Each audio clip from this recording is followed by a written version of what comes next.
ମନ୍ଥା ସ୍ଥଳଭାଗ ଅତିକ୍ରମ କଲା। ସ୍ଥଳଭାଗରେ ଅତିକ୍ରମ କଲା ଭୀଷଣ ବାତ୍ୟା ମନ୍ଥା।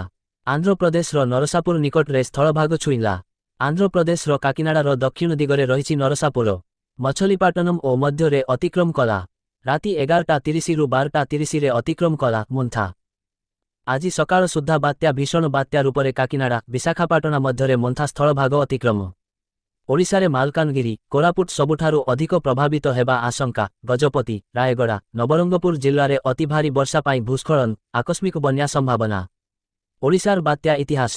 1999 ମସିହା ଅକ୍ଟୋବର 29 ତାରିଖ ମହାବାତ୍ୟା। 2013 ମସିହା ଅକ୍ଟୋବର 14 ତାରିଖ ଫାଇଲିଂ। 2014 ମସିହା ଅକ୍ଟୋବର 12 ତାରିଖ ହୁଡ଼ହୁଡ଼। 2018 ମସିହା ଅକ୍ଟୋବର 10 ତାରିଖ ତିତଲି। 2019 ମସିହା ଅପ୍ରେଲ 26 ତାରିଖ ଫନି। 2019 ମସିହା ନଭେମ୍ବର 5 ତାରିଖ ବୁଲବୁଲ। 2020 ମସିହା ମଇ 16 ତାରିଖ ଅମ୍ଫାନ। 2021 ମସିହା ମଇ 25 ତାରିଖ ଜାସ୍। 2021 ମସିହା ସେପ୍ଟେମ୍ବର 26 ତାରିଖ ଗୁଲାବ।